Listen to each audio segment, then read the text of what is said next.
ChristianGeekCentral.com.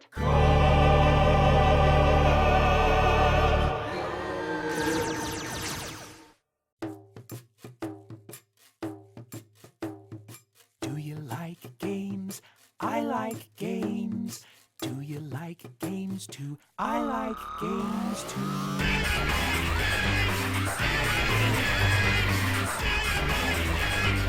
I like games too.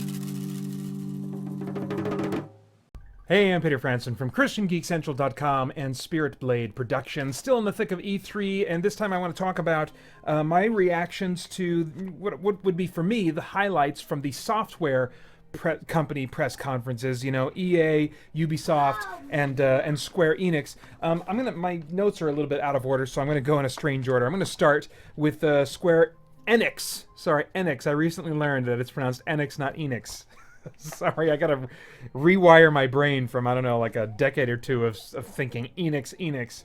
All right, anyway, this one was very formal type of press conference. You know, it's clear they haven't done this in a while. You know, but at the end of the day, you know, they presented their information well, and it was just a little bit unusual when compared to. I think if there wasn't the backdrop of E3 and what E3 has become with these press conferences, this wouldn't seem strange at all. It would be cool, informative, and and even fun in its own way. But compared to the others, it was just.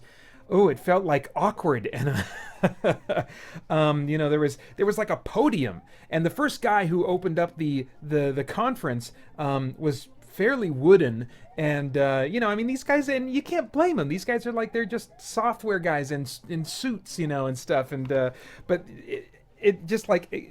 Added to it that he was standing at a podium. Everybody that spoke stood at this podium with this mic that came up, and oh man, it just sucked the energy out of the room. And whenever there was applause, it always seemed to be started by one guy kind of near a microphone, probably employed by Square Enix, who was clapping really loud, and then everybody else would kind of, join in. Okay. And, even there was even like a handful, and I mean a handful, because it was a small room, relatively speaking, maybe just a few hundred people in there. I'm not sure, I'm bad at judging numbers, but certainly microscopic compared to what we saw at like Sony and Microsoft and even like EA, it was when they announced Kingdom Hearts 3, or anything related to Kingdom Hearts, because there was 2 Kingdom Hearts announcements, there was like 1 or 2 people that you could identify. They're just like, yeah, thank you, But like that didn't exactly energize the crowd. It was just kind of like, it was awkward. Like these 1 or 2 guys would be like, awesome, and then they're just kind of like quiet, So that was an interesting experience, and hopefully those guys didn't feel too awkward. It didn't feel like it was a failure or whatever. It's because of, the difference in the energy of that room. Because I thought they had a few interesting things to say and to announce. One of which was the Final Fantasy VII Remake, which I mentioned in my video talking about Sony's press conference, which I'm excited for only because if it's really popular, it will hopefully remind the folks at Square Enix that, hey, people are still interested in a turn-based type of experience. That's assuming that the remake will maintain the same battle system and stuff. Frankly, apart from the battle system, I would like a large-scale remake where the dialogue is redone completely and maybe just the same core story is intact, but otherwise it's a completely different experience. I would really love that. Okay, great. Just so you all know. All right, what else? Okay, World of Final Fantasy. This was a very kind of adorable game. They even described it as adorable, and it's intended to introduce new audiences to the Final Fantasy franchise and to be playable by, they said, all ages and sexes. And I don't know that the other Final Fantasy games are particularly, gender prohibitive in any way, but maybe age prohibitive just in terms of their complexity, or maybe their theme or something like that, or their visuals. Maybe some of the visuals can be kind of dark, but this is their intent here is that the combat system be simple and deep at the same time, but we got very little images of actual combat going on. It seemed like maybe it was turn-based. They mentioned that there's kind of like this tower system where characters stack on top of each other. I'm not sure what that's about. What I saw of the combat was very brief, and it looked like there was maybe traditional turn-based type of element to it. But anyway, their vision for this is that it'd be the kind of game that adults could play with their kids, you know. And even before they kind of marketed it that way, when I saw it at the Sony conference, I was like, I'm curious about this game. I want to check it out because, you know, despite the fact that it's kind of cute, if the gameplay is cool and like that classic Final Fantasy, I can get into cute stuff every now and then. But then as they started marketing it this way as a game that, you know, adults could play with their kids, I was like, boy, I got a 7-year-old, I got a 4-year-old, you know, by the time this game comes out, yeah, this could be something that would maybe work, you know, and something that I would enjoy doing as well as they would enjoy doing, you know, or at least I would enjoy enough to want to come back to it. So, you know, it's on my radar, but like 3 years ago, probably not much at all. Okay, great. Welcome back. All right, so let's see. Hitman. This is a return of a franchise that's been kind of off the radar for a while, unless you count the mobile games. And this looks really cool. It looks like a game I'll be terrible at and probably won't even touch. Maybe I'll try out the demo or something. I don't know. I probably won't. But it's like a sandbox game that's about planning assassinations and then carrying them out. And there's so much flexibility in what they demonstrated for this game, you know, that you can, like, you know, it can be a crazy bloodbath where you just go in and kill the target and, you know, whoever else gets in the way, they die too, and it's all public and terrible. Or it can be like meticulously calculated and carried out so that no one notices and no one knows how the assassination took place, you know. They showed clips of the same target being assassinated from totally different routes, you know, at least 2 or 3. And Daddy, I beat the level. Good job. And so it looks really cool in that way. The other thing that kind of caught my eye is that there was something about like sharing these target scenarios with other players online. So you could like, I'm not sure exactly what that meant, but apparently it's going to be heavily incorporating user-created content, user-created missions or challenges that people present to others to they maybe tag somebody in this sandbox world and then invite their friends to go and assassinate that person. I'm not really sure of the details at all, very vague on that, but this game I think is coming out at the end of this year. I could be wrong, but I'll be very curious to see what kind of experience this is when it finally comes out. The game that I would say most caught my eye was Star Ocean: Integrity and Faithlessness. Now, I'm not a particular Star Ocean fan. I did try one of the games once, but I'll be really curious to see what this game provides. It's going to, you know, be a Japanese RPG, but more in the action vein than in like maybe similar to like the Tales series of combat, just based on the videos I've seen of those games. But not like a turn-based affair really, but more like an action party-based, you know, RPG.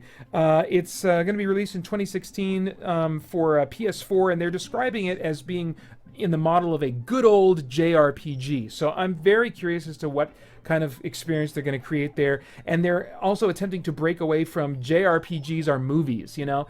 And certainly with like Xenosaga, that was like the first JRPG game that I was like, I can't do this. These cutscenes are like 15, 20, and I heard eventually like 30 minutes long, these stretches of cutscenes between gameplay, and I'm like, I can't do it. If I'm going to watch an anime, I'll watch an anime.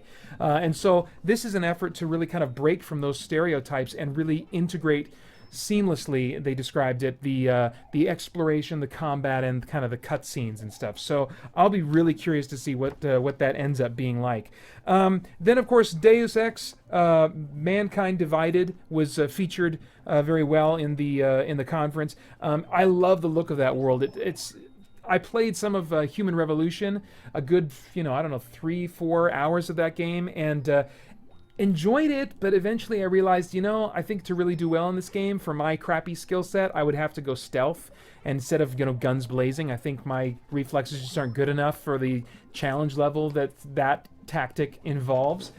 So I would have to go stealth really to go through the whole game, and I don't really enjoy stealth gameplay, so it was like not the game for me. So I'll keep an eye on it and see what they have to say about the gameplay and the different options you have, and maybe this one will be the Deus Ex for me. I don't know, but it does look like a really solid game. Another announcement that was interesting to me was that Square Enix has established a new in-house studio called Tokyo RPG Factory, and they said that the name was purposeful in that this company, this studio is going to be dedicated to making JRPGs, and I think as if to say the emphasis is on Japanese JRPGs, and they've got a new IP that's planned for release in 2016. I think this is a good move for Square Enix, who, as I mentioned before, more and more has been westernizing their Final Fantasy franchise in ways that I just think are just the wrong way to go, and I would love to see from them a desire to return to the strengths of the Japanese, more of the Japanese RPG format, and just the different things that the Japanese culture, in terms of like, visual design and all the quirky mythologies and stuff like that, have to offer. So anyway, I think that's a good move on their part. All right, so that was Square Enix. Moving on to EA. So we saw the Mass Effect CG trailer. Show me gameplay. Till then, I don't care. There was no Mass Effect Collection announcement. That was a bummer. I was really, really hoping for something like that. Maybe we'll still get something like that between now and Gamescom. I don't know. I feel like that was a missed opportunity for BioWare, and that was very disappointing for me.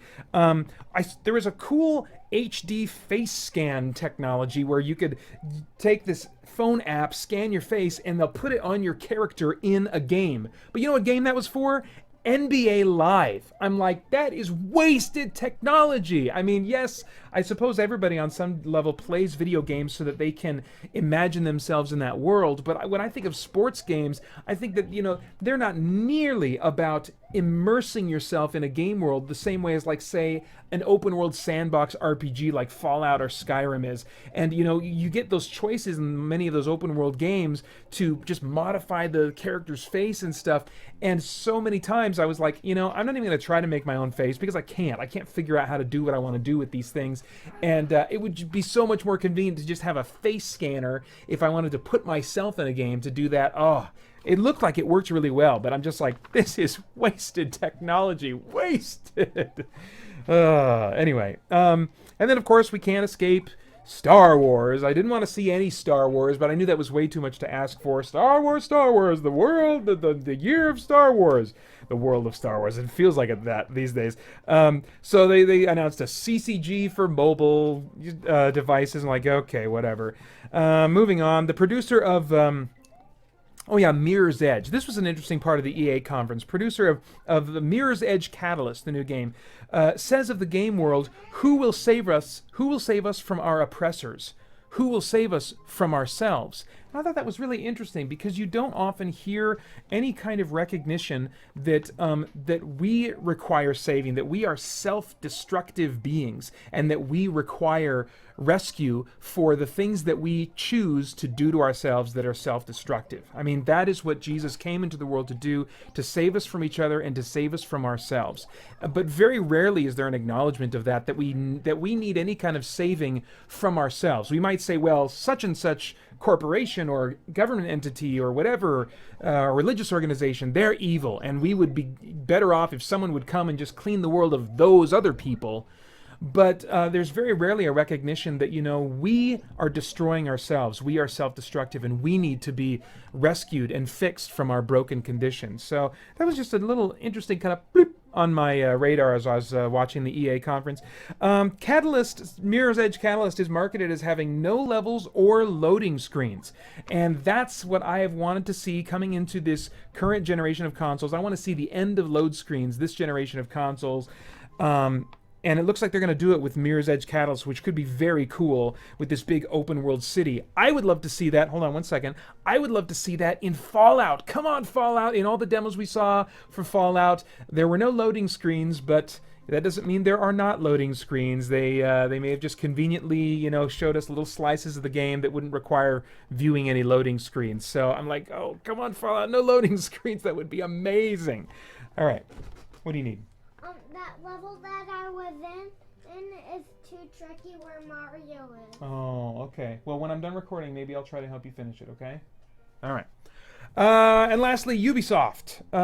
They had the guys in charge of the South Park TV show come on and promote the game Fractured But Whole. And that's hard to say out loud. But it's not spelled the way you think. Anyway, but it makes me want to try Stick of Truth a little bit. Not because I'm a South Park fan. I haven't, sat down and watched an episode in like, gosh, I don't know how many years, probably 6 or 7 years. So I'm not particularly drawn to the show, but from what I have seen of clips and heard about the Stick of Truth, is that it really does a great job of making fun of video game tropes and cliches. And I like RPGs, and it's a turn-based RPG, so I'm like, oh man, that would be cool, you know. South Park can sometimes go in directions that I'm not a big fan of, but you know, seeing that they're making the second one and that it is a follow-up to the original, and this one is superhero-themed instead of like fantasy-themed, made me, you know, thinking, well, maybe I should go check out some reviews for Stick of Truth and, you know, see if I still feel the same way, or if I'd want to, you know, maybe give it a try. So anyway, that is it.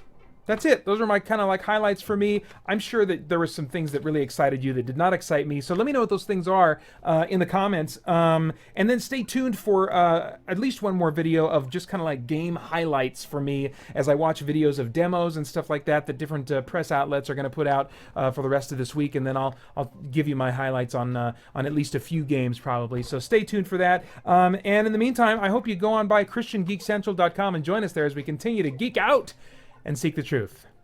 ChristianGeekCentral.com